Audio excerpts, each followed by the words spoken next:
আসসালামু আলাইকুম। সবাইকে স্বাগত জানাচ্ছি এসকেএস ফ্যামিলি থেকে। আমি শাহনাজ পারভিন। নিশ্চয়ই সবাই অনেক ভালো আছেন। আলহামদুলিল্লাহ আমিও অনেক ভালো আছি। তো আজকে আপনাদের সাথে কিছু কথা শেয়ার করব। সেটা দুঃখের বলেন আর সুখের বলেন, যাই বলুন। আমি এর আগে যে পাশে ছিলাম, আমার পাশে ভাবিরা ছিল, তাদের সঙ্গে বেশ আমার মিল ছিল, মানে খাতির ছিল আর কি। তো যাই হোক, এক ভাবি প্রায় প্রতিদিনই আমাকে জিজ্ঞাসা করতো যে ভাবি আজকে কী খেয়েছেন, কী রান্না করেছেন, তো বলুন কেমনটা লাগে। তো যেদিন স্বাভাবিক, যেদিন ভালো রান্নাবান্না হয় সেদিন তো বলতে সবারই ভালো লাগে, আর যেদিন একটু এমন সেমন রান্না হয় সেদিন বলতে একটু খারাপ লাগে, তাই না?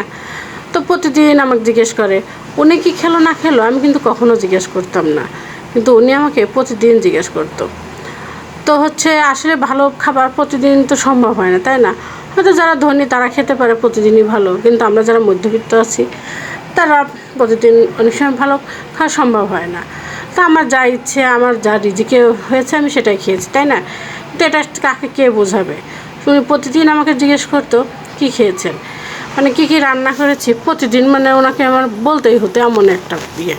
তা আমি কিন্তু ওনাকে কখনো জিজ্ঞেস করিনি যে আপনি কী খেয়েছেন। আবার উনিও কি রান্না করে না করে সেগুলো ওনাকে জিজ্ঞেস করতে হতো না, উনি এমনি এমনিই বলতো।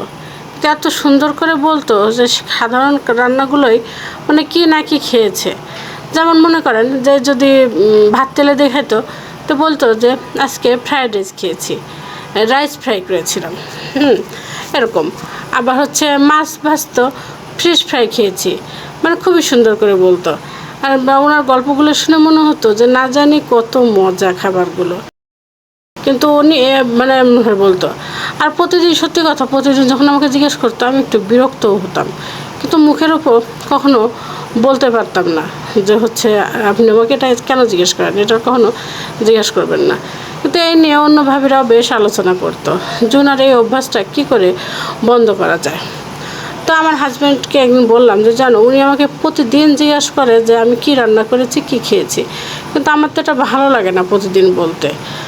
এটা স্বাভাবিক যে আমার ভালো রান্না হলে মানে সবারই সেটা বলতে ভালো লাগে, কিন্তু যেদিন আমি হয়তো ভাজি ভর্তা এগুলো খেয়েছি সেদিন একটু কেমন লাগে। তো আমার হাজব্যান্ড আমাকে শিখিয়ে দিল যে এরপরে যেদিন উনি তোমাকে জিজ্ঞাসা করবে যে আজকে কী খেয়েছেন, কী রান্না করেছেন, তখন তুমি ওনাকে একদিন মুখের উপর বলে দিবে যে এটা বাদ দেন তো, প্রতিদিন আপনি কেন এটা জিজ্ঞেস করেন। তো দেখো তারপর উনি কী বলে। এরপরেও যদি ওনার এই অভ্যাসটা না যায় তখন দেখা যাবে। তো না, এরকম প্রতিদিন শুনতে থাকি, প্রতিদিন একদিন একভাবে তো বলেই ফেললো যে আচ্ছা প্রতিদিন আপনি এটা কেন জিজ্ঞেস করেন যে কী রান্না হয়েছে, কী খেয়েছে। আর আপনি এই যে প্রতিদিন কী খেয়েছেন না খেয়েছেন এসে যে গল্প করেন, এটা আমাদেরকে কখনো খাওয়াইছেন? আপনি তো কখনো কাউকে খাওয়ানো নেই। তো এই গল্প করা বাদ দিয়ে আপনি এখান থেকে যা যা রান্না করবেন সব আমাদের জন্য নিয়ে আসেন, আমরা খাবো, তবেই না বুঝবো যে হ্যাঁ আপনার রান্নাগুলো কত মজা আর আপনি এগুলো রান্না করেছেন। আবার দেখা যায় যে উনি রান্না করলেও বলে যে আমি বিরিয়ানিটা না অনেক মজা হয়, আমার হাজব্যান্ড তো আমার হাতে বিরিয়ানি ছাড়া খেতেই চায় না। আবার গল্প করে যে এই রান্নাটা আজকে রান্না করেছিলাম, অনেক মজা হয়েছে। আবার দেখা যায় যে উনি রান্না করে অন্য এক ভাবিকে যদি সেটা দিত, বাইরে আরও কয়েকটা ভাবির সামনে এসে সেটা শুনে শুনে বলতো এই আপনাকে এটা দিয়েছিলাম, এটা খেয়েছেন না, অনেক মজা হয়েছে না, দারুণ হয়েছে। কিন্তু এরকম মানে অন্যদেরকে শোনাতে মনে হয় তার বেশি পছন্দ, কিন্তু এই জিনিসটা আমার খুবই বিরক্ত লাগতো। কিন্তু কিচ্ছু করার নেই, সবার স্বভাব এক না, তার স্বভাব এরকম যাবেও না আমার মনে হয় কখনো। যাই হোক, আপনাদের সাথে কথা বলতে বলতে আমার রান্নাটা কিন্তু শেষ হয়ে গেল। আচ্ছা, আপনাদের সাথেও কি এমন হয় কখনো বলেন তো? আমি এটা নিয়ে কী করবো আমি নিজেও ভেবে পাই না। যাই হোক, আমার মাছ করলা ভাজা এগুলো হয়ে গেছে, আমি পুঁই শাক রান্না করব। পুঁই শাকটা ভালো করে কয়েকবার পানি চেঞ্জ করে করে ধুয়ে নিচ্ছি। এটা আমি মাছ দিয়ে রান্না করব, মাছ একটু ভেঙে ভেঙে দেবো আর কি। তো পুঁই শাকটা অবশ্য বেশ ভালো ছিল, আজকে একদম কচি ছিল। তো করলা ভাজিটাও এরকম হয়েছে, এখন এরকমই আমি করলা ভাজিটা নামিয়ে নেব। তারপরে পুঁই শাক রাখার জন্য আমি এখানে পেঁয়াজ দিয়ে দিয়েছি। পেঁয়াজটা একটু ভেজে নিয়ে আমি এখানে মাছের মাথাটা দিয়ে দিলাম।